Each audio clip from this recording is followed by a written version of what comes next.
It's in the best interest of an organization to focus on building equitable, inclusive, culture on the team level as well as the organizational level. But it's also the right thing to do. Like, people are the biggest asset of any organization. Yes, there's a business imperative. It's also just a human imperative. It's just the right thing to do.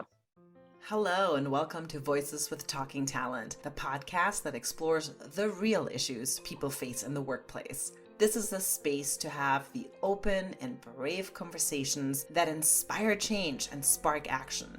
We're Talking Talent, and every week we'll be joined by a different guest. Stay tuned for discussions on the issues that business leaders are trying to overcome and what the future looks like for truly diverse and inclusive organizations.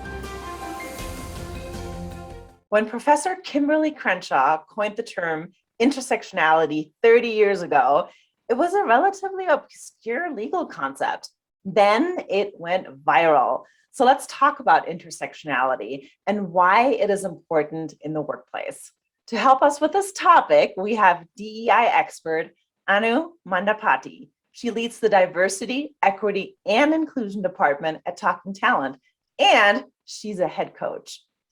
Thank you so much for being here. Can you tell us more about what you're currently doing in the DEI space?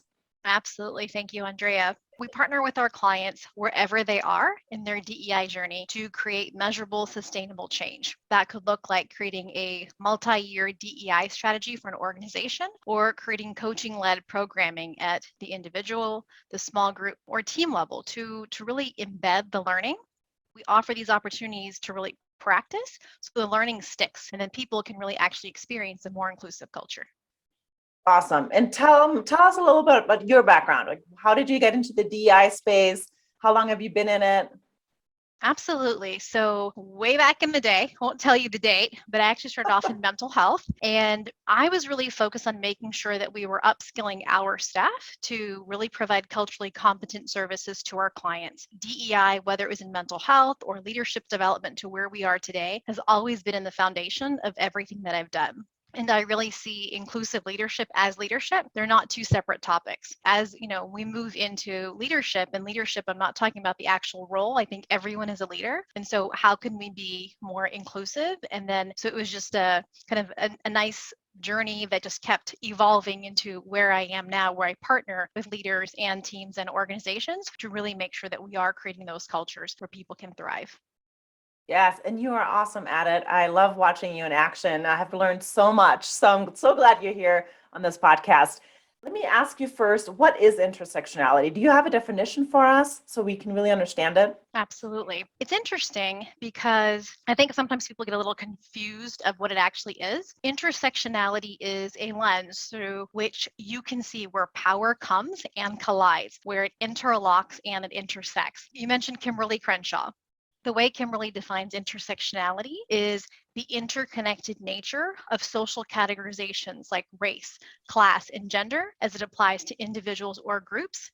And then how does this create overlapping interdependent systems of discrimination or disadvantage? Really what we're talking about is intersectionality is a lens for really seeing the way in which some forms of inequality, they often operate together and they exacerbate each other. We tend to talk about race inequality as something separate than inequality based on gender, class, sexuality, immigrant status, etc. But what's often missing from these conversations is some people actually experience all of these, and the experience is not just the sum of its parts.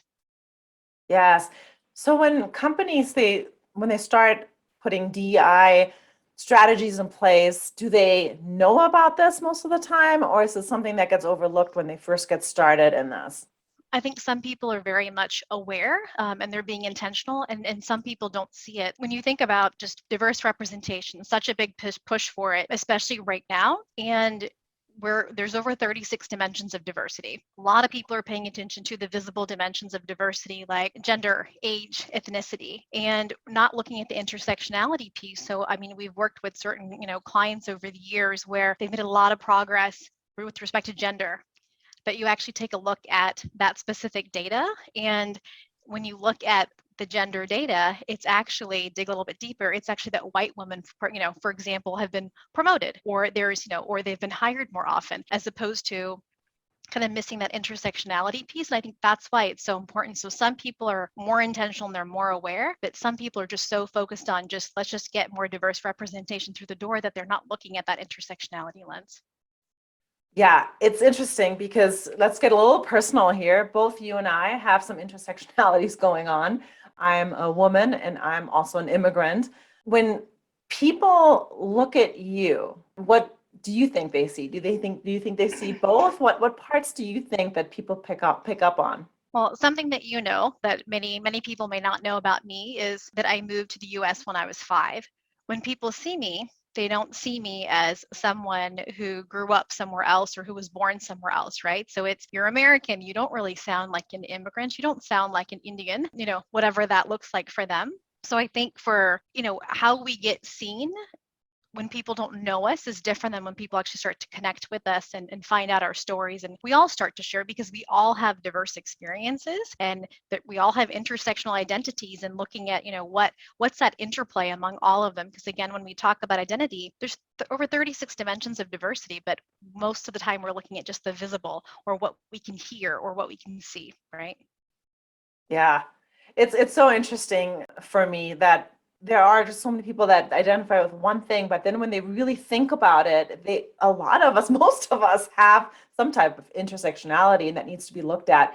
So can you tell us a little bit about why companies can't afford to ignore intersectionality at work? Absolutely. The thing that I want to really emphasize here is, what are the systems at play when we look at intersectionality? So it's, when we think about bias, when, we think about how these different systems are operating together and exacerbating each other, like what I was sharing earlier, they are creating overlapping interdependent systems of discrimination or disadvantage. And I think that's why it's so important for companies to pay attention, because there's so many factors that make up someone's identity. And if we don't recognize that and we're not seeing people for who they are, what they're experiencing, what we can do in the workplace to create more inclusive, equitable cultures, when people aren't seen and their needs aren't met, right, this affects a person's mental health, emotional health, physical health, productivity, morale, retention. So it significantly impacts a person, which significantly impacts the entire organization. Oh, I'm sure. And I feel like there's this piece of you that is being ignored that is something that might be really important to you. So I love that. As a staff member or as an employee, do you think it's up to them to bring it up if the leadership is missing that piece or it hasn't been addressed yet? Or do you think that's more a leadership thing that they should be addressing? I am such a big proponent that culture is co-created, and it's really up to all of us to create equitable, inclusive cultures. And so if we're looking at someone and actually getting to know that person and their lived experiences, not only pre-organization, but in the organization that they're in, then we're going to understand better, what do we need to change? What's working really well, and what do we need to look at that's a little bit different? I think it's absolutely the responsibility of the organization, but it's also, how do we get people to share more about their experiences in the workplace so we know what it is that we need to shift. That's but it's still, I would say, organization and leaders, that's their responsibility to be paying attention to, what are the decisions that I'm making? Am I making equitable, inclusive decisions? Am I really looking at people for who they are? Am I creating that psychological safety? Am I looking at the processes and systems that are in our department or in the organization, and what are things that we need to start changing and looking at in a very different way? Yeah. So you're starting to give me some methods on how to promote intersectionality in the workplace. Is there like, for anybody that's listening, especially people that are in the DEI space or people that are HR leaders, what are some methods that they can promote this in the workplace? We're talking about intersectionality, and I think we're talking about also just seeing people for who they are, their whole selves. And when we talk about, every organization wants people to be able to show up as their full authentic selves, but what are we actually doing to really create that kind of culture? So at an organizational level, again, what are those systems, what are those processes, that we need to shift to have that look a little bit different? And when we're reviewing data, when we're looking at goals, how do we approach that with an intersectional lens? So again, what's working really well, what needs to shift? And I would say, as we create these, who are we paying attention to? And who are we ignoring? What harm or are our systems and our processes perpetuating? So that's what I would Yeah. say at the organizational level. And just to kind of, drill that down to that team and that individual level, I think all of this is about understanding someone's experience. So it's about seeing who they truly are. Are we taking the time to understand how we're making decisions, understand the impact the decisions that we are making, like what's the impact that, that we're having. And so when we look at promotion practices, hiring practices, how we are assigning or deploying people to certain engagements, what's the bias that is, or biases that are creeping up in those conversations, in those interactions, in those decisions, and then what do we need to do differently? All of this, part of it is self-awareness, right? It's intention is great, but it's not going to move the needle unless you actually have action, that you start to take. Yeah. So what happens if the needle is not moving and people are getting ignored and staff that have the intersectionalities are just not being heard? What happens to that staff?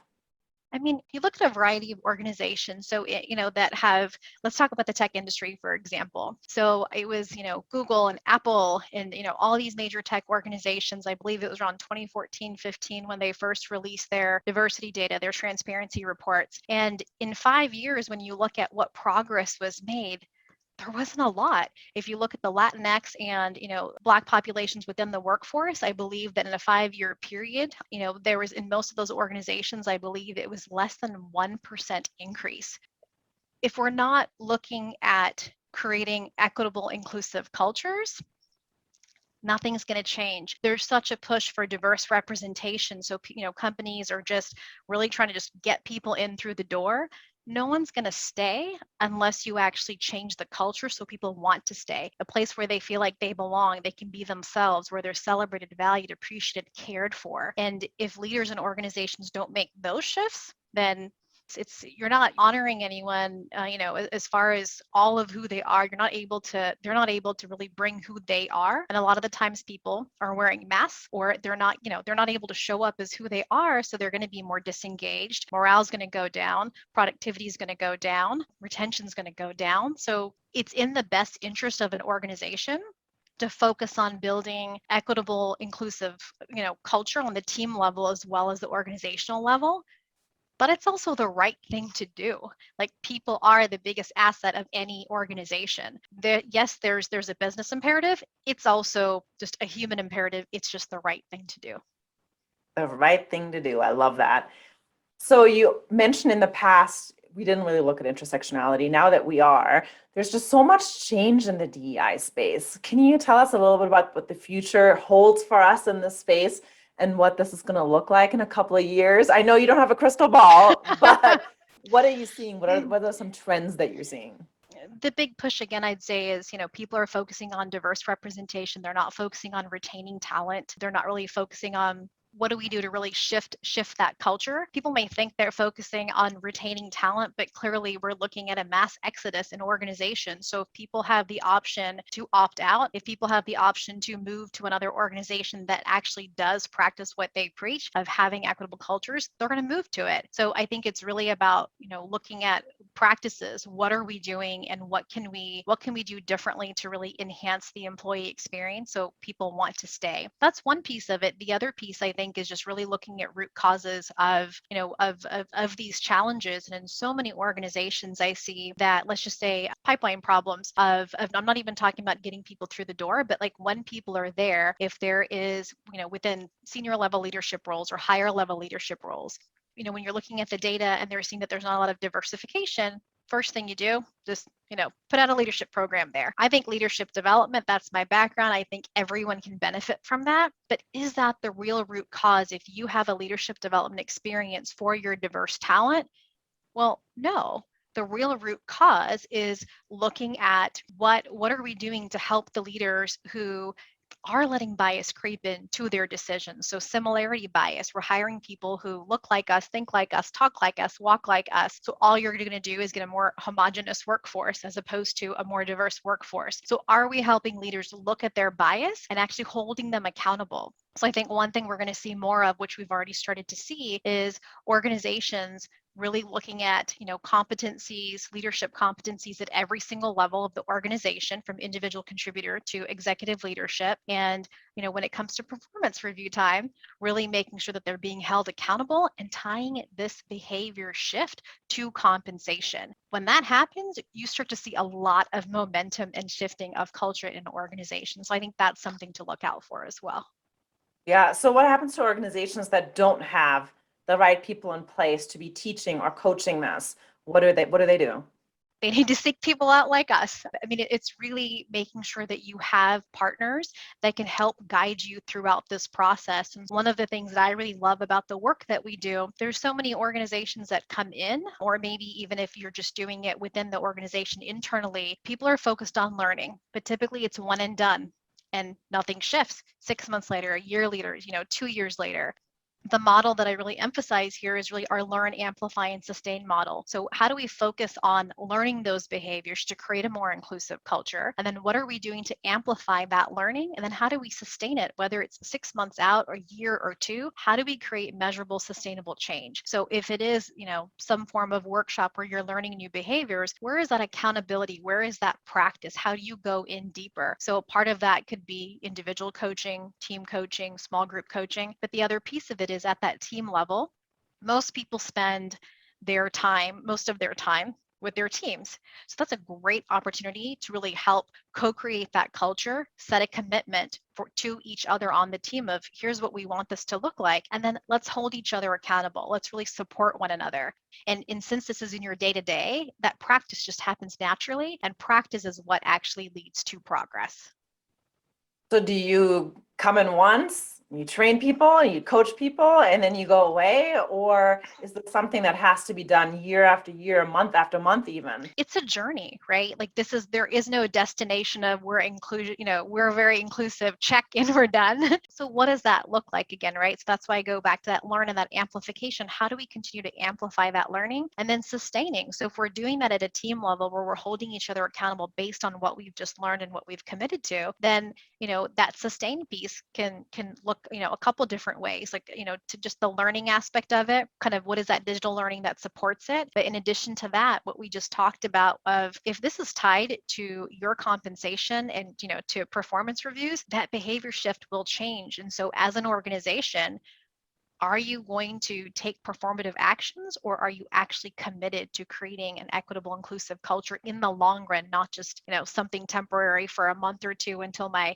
annual survey goes out and then we get the feedback that we want? Because we know that if we don't create these types of cultures, people aren't going to stick around. And I mean, it's easily we're talking about six figures to replace one person when you look at hiring, onboarding, training, all of those pieces, retaining someone. So again, one, it's in the best interest of an organization. Two, it's also the right thing to do. So if the HR person that's in charge of this, right, they're saying this is the right place, right thing to do. We need to have better practices as my company, but their leaders or maybe their one leader does not agree. How does she or he explain the importance of this and why they need coaching, especially if the leader doesn't agree?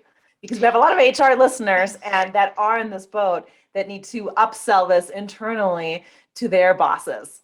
I don't think that anyone's going to disagree. I think it's about readiness to commit. Like, what's the investment that you're willing to make? There are so many, business goals that are front and center. How does this become one of them? This can't be something way back there. It has to be upfront. So it has to be part of an organizational strategy. It can't be something separate. So even when I think about organizations that have a dedicated chief diversity officer or a DEI team, creating these inclusive, equitable cultures is not the responsibility of one person or a team. It's the responsibility of the entire organization. And I mean, the best way that I would have a conversation with a leader who's saying, I don't know if I want to invest in this, what's the cost going to be to you, is what I would ask. Because we're not talking about this one specific moment, but in the next 3 months, the next 6 months, and the next year, what's the cost if you don't actually invest in this type of development and shifting of culture? And when you start looking at the numbers, it's pretty easier sell than you think. What is the cost? I love that. And I want to end it here. But before we end it, where can people find you if they want to get in contact with you? LinkedIn is a great place. And then we can also obviously, put in our email address to get connected, but I'm always happy to connect and be that thought partner, because I think one thing I've realized is, in this space, it's very challenging. So just even having someone to be your sounding board to really just kind of bounce ideas off of and just share, because we're all in this together. I get the challenges. And so, doing this with somebody and going through this journey, it makes it a lot easier, and a great way to just think of new strategies, new ideas of how to tackle some of these situations and problems. Amazing.